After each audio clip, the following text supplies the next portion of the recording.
জুবিনকে হারানো এটা আমার কাছে মানে আমার ফ্যামিলির একজন চলে যাওয়া, মানে 30 বছরের বন্ধুত্ব, এবং তোরা সকলেই জানিস কত গান পিয়ারে থেকে শুরু করে সেই কি বলে বোঝে না সে বোঝে না, চোখের জলে, প্রচুর গান একসাথে করা, সব থেকে বড় কথা কাছের বন্ধু।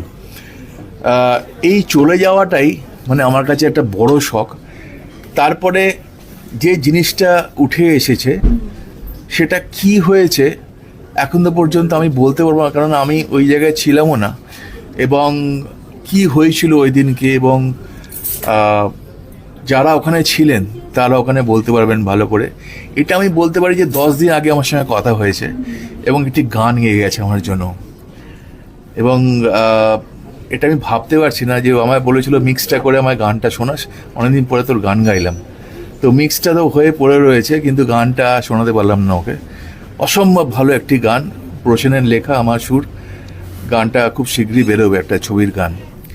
সো এটা আমার কাছে অনেক বড় একটা আঘাত। আচ্ছা, উনি যে অসুস্থ ছিলেন ওই বিষয়ে কিছু বলেছিলেন? বলেছিল তো না, অতটা কিছু অসুস্থ ছিলেন না আমার যেটা মনে হয়, কেননা ওকে আমি চিনি, ভীষণ সাহসী একজন মানুষ। যেটা আমরা সাহস করে বলতে পারি না সেটা জুবিন পারত। এতটা সাহস। আমি একটা কথা বলি, এখন প্রচুর শিল্পীদের নিয়ে আমি কাজ করেছি, প্রচুর শিল্পী।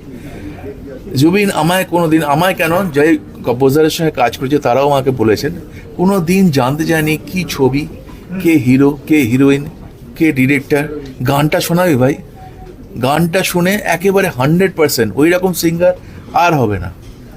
ওই জুবিন গার্গ একটাই ছিল, একটাই।